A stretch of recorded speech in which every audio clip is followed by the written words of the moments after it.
Hi everyone, my name is Alexandher Brandy. I'm a drag performer from Toronto, Canada, and today we are going to talk about finding your drag persona. So come along. Today's video is going to be split up into 4 different parts. We're going to talk about different types of drag, we're going to talk about where you can find drag, I'm going to tell you a little bit about how I found my drag persona, and then we're going to talk about how to create your very own drag performance.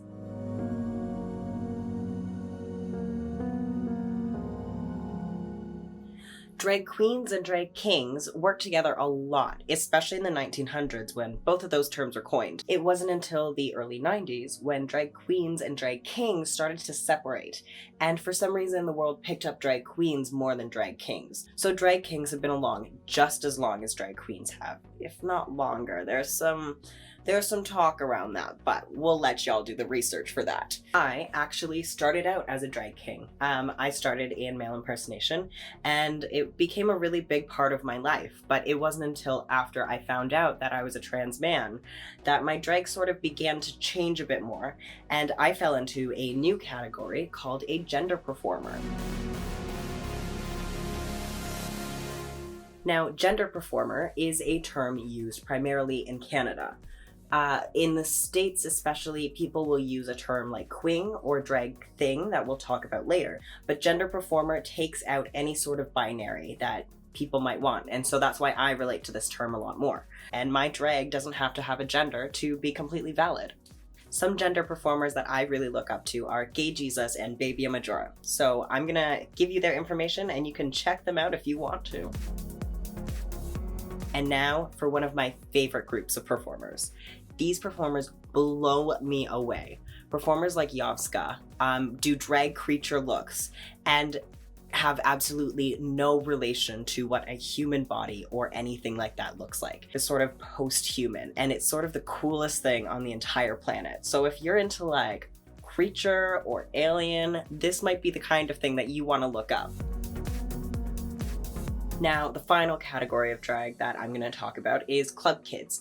Club kids, if you know what this is, are sort of like a modern day Bauhaus. They really focus on colors and shapes. Club kid gained popularity in the 1980s and 1990s with people like Lee Bowery, and for someone that I am really inspired by and inspired a lot of my makeup looks, Walt Paper. Now, club kids, much like drag creatures and drag things, are focused on something that's very out there and unrelated to humanity, but rather than creating a creature, they're creating something that's sort of beyond the human form.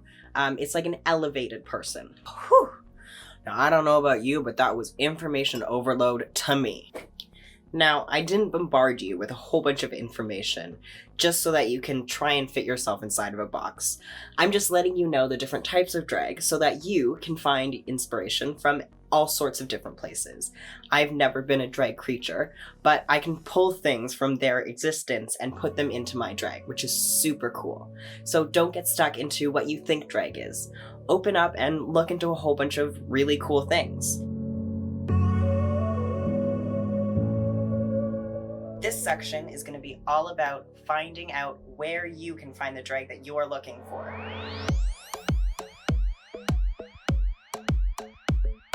First and foremost, the most common place that you can find drag to watch is RuPaul's Drag Race. And that really is a fantastic starting point, especially if you have absolutely no introduction to drag. But as we said before, there's just so much drag that you're just never gonna see on that show. So the best place and the most common place that you can go to find drag is a drag bar.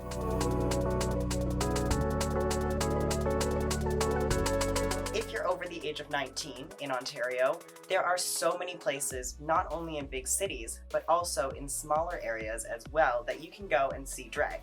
A drag bar is a place where you can see a drag performer do either a series of numbers all at once, or you can see multiple drag performers doing individual acts. If you're not sure what kind of drag you're gonna see at a certain bar, honestly, the best thing you can do is reach out to one of the drag performers in the city. Don't worry, we're all very nice, and if you want to see us, we're gonna let you know where to find us. And many drag performers, if they're not performing that night, they'll let you know what else you can see that might be up your alley as well. Especially if you're looking to get into doing drag as a performance yourself, it is so important to make sure that you go out and meet the drag performers that you want to work with in the future. Go out and see what they do and see what you can pull from their numbers and just meet them. Genuinely, we're all pretty nice people and we'll have a conversation with you.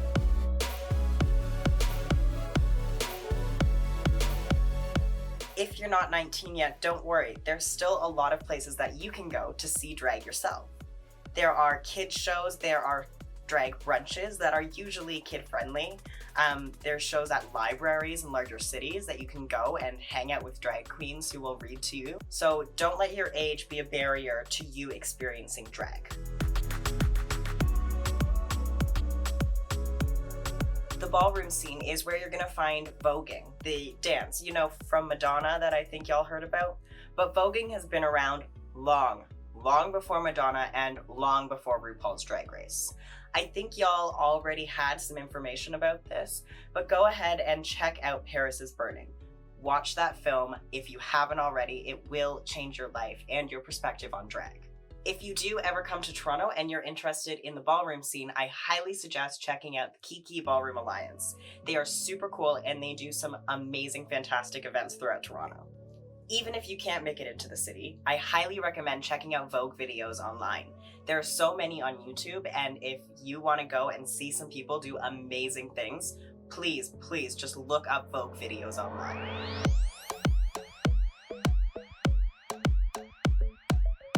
The ballroom scene also hosts a lot of things that you might know from RuPaul's Drag Race called balls, and these are costume competitions. Balls are open to so many more types of drag than you will ever see on Drag Race. So make sure, seriously, I've said it a million times, look up the ballroom scene in both Canada and the States. Now, let's say you are into male or female illusion and that is what you want to focus on. There is a type of competition for you, and that is called a pageant. Now, a drag pageant runs very similarly to how a non-drag pageant runs. There are different categories like bathing suit, talent, and gown, and you're expected to bring the highest element of what you have. A lot of pageants will ask people to bring very expensive or expensive looking things, but that doesn't mean that that's not accessible to you if you don't have the funds right now. As you learned in Lucinda's class, you're gonna have so many opportunities to build your own costumes and learn and grow. A pageant is something that you're going to want a lot of preparation and experience to build up to. So if that's what you want to do, make that a goal and start working towards it.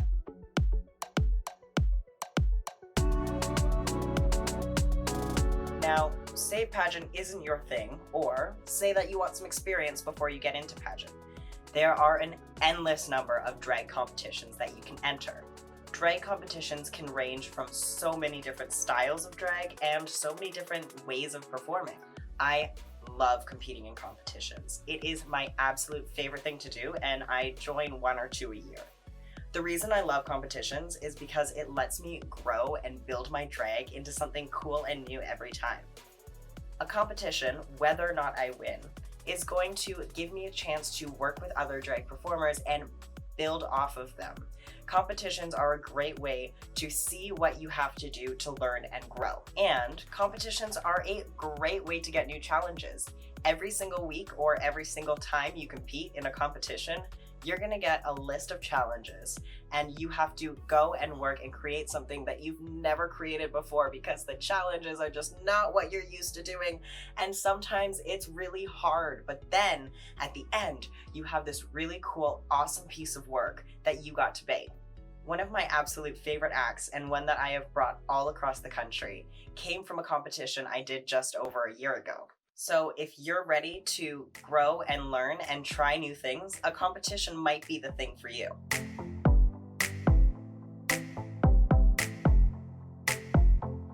The final way to get your foot in the door is through an open stage. Now, open stages are a place where you can either sign up beforehand or just show up at the door and just head on stage. Through open stages, you get a chance to lip sync and just have fun for a little while.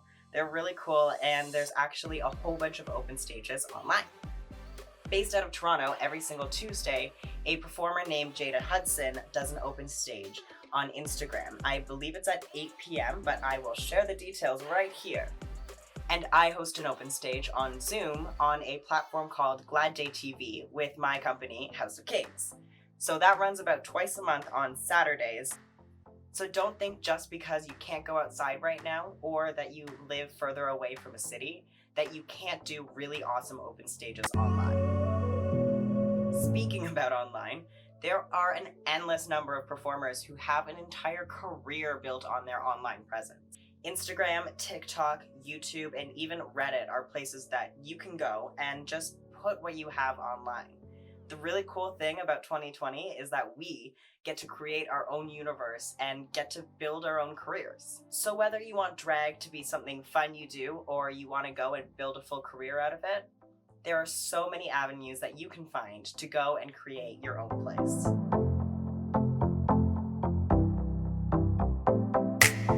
So now you know different types of drag and where to find them. But how are you going to take these things and turn them into your own person? Honestly, this is one thing that no one can teach you. No one can actually sit you down and tell you how to create your own drag persona. That's something that you're going to have to do completely on your own. What I can do is I can tell you how I use these things to create the drag person that I am today. So I started doing drag when I was 15 years old in my parents' place. I would dress up as a guy in the middle of the night. I would put little square shapes on my cheekbones so they were nice and hollow. I would draw on a little bit of stubble and maybe a mustache. I would make my eyebrows nice and beefy and blurry, and I would rearrange my whole body and put on one of my dad's suits. And I did this almost every single night. I was a really big nerd, especially back then. And I would do what's called cosplay, and I would dress up as characters, primarily Cecil Baldwin from this radio show called Welcome to Night Vale. And I would post these pictures online, and I had a huge group of friends that we would share cosplay pictures with. It wasn't until I was in my 20s that I learned what a drag king was. I became obsessed with finding out everything I could about being a drag king. I actually ended up changing my thesis that year to be entirely about drag kings and figuring out the history of them and finding out why they're not as popular in the mainstream. So yeah, I'm a little bit of a nerd and I'm a little bit research crazy, but honestly, it's what makes me happy. Over the next few years, I ended up going downtown Toronto a lot and hanging out in the drag scene. It was absolutely fantastic and wonderful, and I'm so grateful for every single person I met through there. The one thing was, I didn't know a lot of drag kings. Eventually, I made a good friend named Zachy Lime, and he and I created our own show called House of Kings that still runs today. Being a drag king took over every single ounce of my existence. I wanted to dress up as a guy 24/7. I wanted nothing to do with the body I was born in. And you might know where this is heading, especially with the flag behind me. I was using drag as a way to hide the person that I was inside. It was through drag that I was able to discover that I didn't just want to dress up as a guy. I was a guy and am a guy through my entire life. And through drag, I was able to discover my true identity. But the story doesn't end there, and you can obviously tell that from looking at me. I am very much interested in the art of drag, and I found myself feeling stuck and not knowing the separation between Alexandher Brandy, my drag persona, and the person I was in my day-to-day life. From that, I became a lot more interested in finding the space between male and female and creating the person that you see today. I took inspiration from club kids, creatures, gender performers, drag queens, and drag kings, and created this being that you see in front of you. So the main thing I want you to take out of this story is that drag is completely yours and you can do whatever you want with it. You're allowed to keep growing and changing and becoming the amazing, beautiful creature that you become in drag all your own.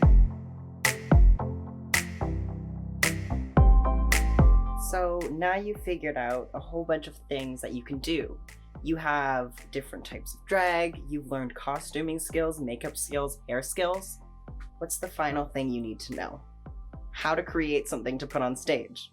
Creating an act is one of the most important parts of doing drag, especially if you want to show it off to other people. When creating an act, you might want to do something super simple.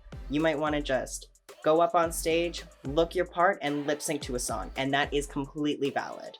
But for me, I really enjoyed doing a storytelling experience. I, unfortunately, because of copyright, won't be able to show you a number in this video, but I can tell you different ways that I've gone to create the number that I want. Right now, I'm going to talk through my goldfish number. It is one of the absolute silliest numbers that I have in existence, but I am obsessed with goldfish. I eat them all the time, and they are my favorite snack. If you know anything about me, you know that I love eating goldfish. So you might have noticed behind me a couple of my goldfish. I've got some here, I've got more there, and then I've got some more in my closet. So when I say I like goldfish, I mean I like goldfish. Now, when I create numbers or acts, I like to follow a couple sets of patterns so that I know exactly what I want to put on stage or on a video. The first thing I like to focus on is called the song or the mix.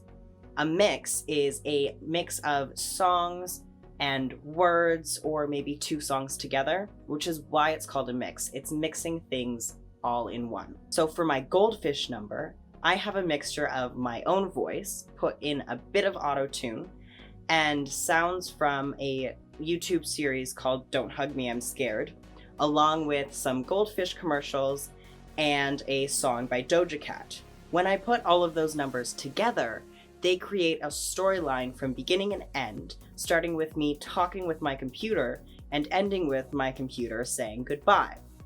Throughout the story, I run out of goldfish, and then I'm looking for goldfish, and then at the end, I get goldfish. So especially if you're creating an act, make sure you have a story arc for it. The next thing to think about is your costume in relation to your song and your story. If you're doing, say, a country song, I probably wouldn't wear something like what I'm wearing now. But if I was doing a song based in the 1500s England, this is 100% what I would wear. A big part of my goldfish number is that I start out in a very basic suit, and then I end out in a gold dress with all of my goldfish as accessories. Now that you've got your song, your story, and your props, it's time to really dig in and figure out what you want to do. Now, again, this doesn't have to be very intense, but if you do want to do something that's rather intense, make sure you add in a little bit of choreography for it. So, for example, my goldfish number has a storyline that has actions to it. Throughout the story, although it's not a dance number, I'm going to have actions that I do at certain times. For example, I know when I'm going to use my puppets, or I know when I'm going to take off my jacket to reveal a gold dress. Now, one thing I'm going to really stress to you all is simplicity is key. If you aren't ready to create an act that has a whole bunch of costume changes and props, don't do it. Do what makes you happy. For me, creating a storyline like that is what is going to make me the happiest. If for you it's just throwing on a wig and doing a lip sync, do it. Your drag is completely that. Yours. If you didn't agree with anything I said in this video, that is totally fine, because I'm not the boss of what you do. You and I have different ways of looking at drag, and that is totally cool and totally valid. But just remember that maybe if someone else does something that you don't agree with and doesn't fit for your drag, don't shame them for existing the way that they do. As long as you are doing drag with love and respect, and you're not stealing anything or hurting anyone in your drag, you are doing drag right. Now, you've got all the skills you need to create your own drag persona. So go out there and do it. I can't wait to see what you all create. It's going to be absolutely fabulous, and I'm going to be following it the whole way through. Happy Pride, Kemptville! Mwah!